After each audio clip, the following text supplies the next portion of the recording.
We will never forget who we are. And if we don't forget who we are, we just can't be beaten.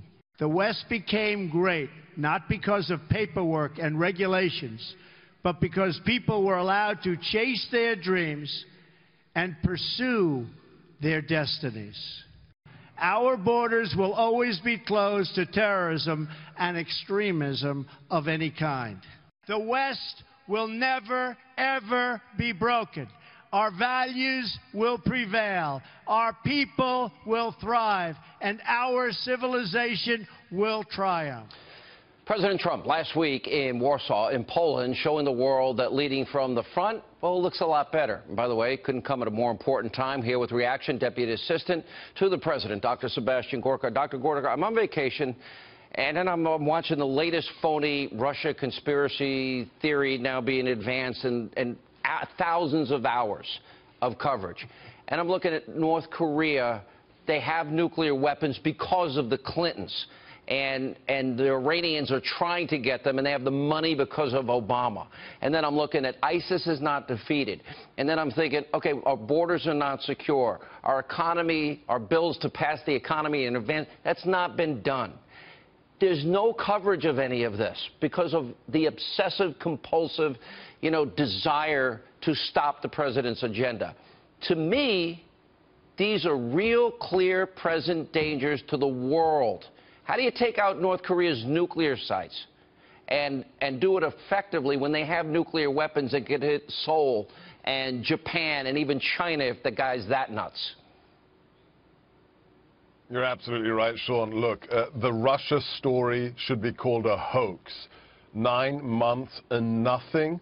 Absolutely nothing. They're desperate now with this story about the president's son. On the contrary, if they wanted to find about Russian influence in American politics, look at John Podesta's company. Look at the uranium deal when Hillary was Secretary of State. In the meantime, what about the real story? The Iranian deal or the Uranium One deal? You said uranium? Uranium One. Uranium deal. Yeah, right. Absolutely. In the meantime, let's look at what the media should be reporting if they weren't politically motivated. In the last 24 weeks, it's stunning. Look at the decrease in illegal migration. Look at what we've done with regards to NATO. Look at what happened today. Mosul has been liberated. Think about that. We've been in office for less than 6 months.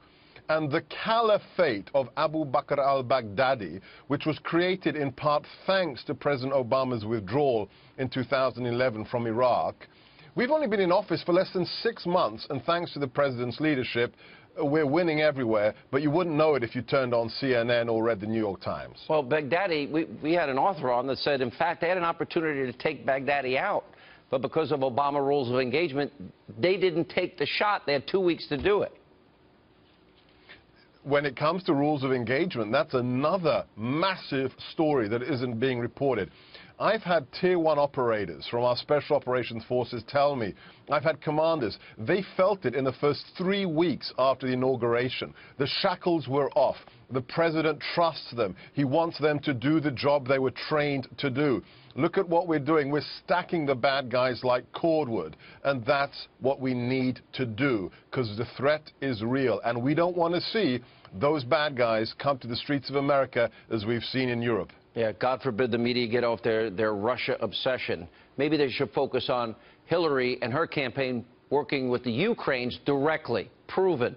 No ambiguity. Collusion. They don't report it. Dr. Gorka, good to see you. Thank you.